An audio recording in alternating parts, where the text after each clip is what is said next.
Lately, I've been hearing a lot about solo leveling, so I decided to check it out. I wanted to see if it was worth the hype or not, and to be honest, it's not at all. I do want to give a heads up because I have completed the manga, so spoilers. Basically, this should have been an isekai, and for the life of me, I don't know why that wasn't the premise of the story. I mean, it's literally in the title, solo leveling. Now, since I am a gamer and have played MMORPGs, I was intrigued to see what the take on the story would be, being a solo leveler myself. Let me explain. You have two types, right? Those who game but their friends play different ones in them, or those who have no friends at all, so they're forced to play solo. Either way, you're a loser, right? So, leveling. How would they go about it? Would they go the traditional route or introduce something new? And introduce something new they did, because Jin Woo is the only character that can level up, and the idea of that still blows my mind. The fact that he is the only character able to do this makes him a Gary Stu. Now, you can make the case that pretty much every main character is either a Gary Stu or Mary Sue, but Jin Woo is the worst kind. Now, I like the idea of the quote-unquote system granting Jin the quest that started everything.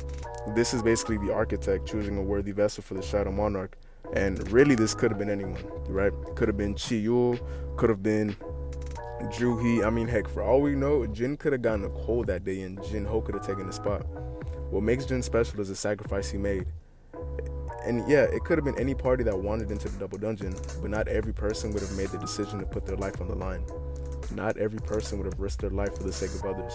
And I wish that theme stuck with the story, exploring how Jin is the only one among a few individuals that's willing to do what it takes, even if it means doing a disservice to himself. Instead, we get a husk of a character who does nothing but aura farms. Aura farms.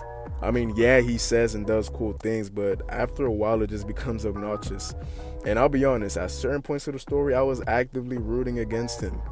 It's hard to have overpowered characters done right, but boy do I know when they're done wrong. With the sole ability to level up, there are basically no stakes in the story because Jin is already stronger than everyone. Now, the reason why this should have been an isekai is there are too many RPG elements that belong in a gamic world, but aren't. Leveling being the main one.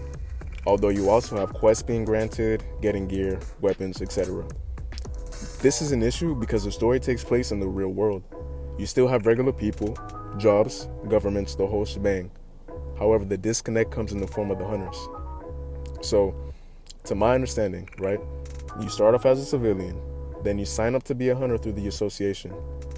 After that, you're just granted the ability to have HP, MP, cast spells, pick a class. How? Why? What is the process? Are you following? It makes absolutely no sense. If everything took place in the game, then there'd be no need to explain these things. It'd be understood. And something else I want to speak on is the abandonment and or lack of follow through when it comes to certain subjects. One being the double dungeons. Only the Cardinal Temple is introduced, and I think that was a misstep. I would have liked to have seen more temples, each granting a quest for the other monarchs. This shows that the story doesn't simply revolve around Jin, and this could have been used as another opportunity to further differentiate him from the pack.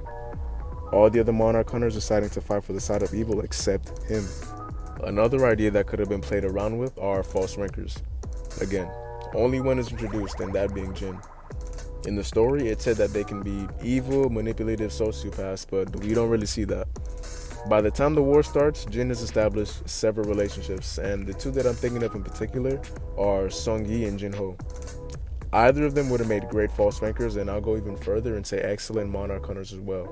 Both weak, unsuspecting, and have close ties to Jin. Something that can be used to the enemy's advantage. Just think about it. Jin Ho being his guildmate, being at his side for almost every raid, keeping tabs and watching his every move. And then at a pivotal moment of the war arc, he betrays Jin.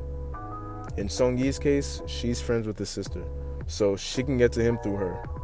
Look, ultimately, I'm just trying to put some meat on this skeleton of a story, but this isn't a making it better video. I could go on and on about the many things that don't make sense and are just bad, but I'd be nitpicking at that point. One thing I will say, however, is that this IP is special. Okay, the amount of attention and hype it's been able to garner is amazing. And all things considered, the ending wasn't all that bad. It was alright. I do feel like the ball was dropped with the Cup of Reincarnation, though. I was curious to see what differences were in the new timeline and what different choices did Jin make. I actually think there's a spin-off or two, but I won't be reading them. I'm not subjecting myself to that kind of torture.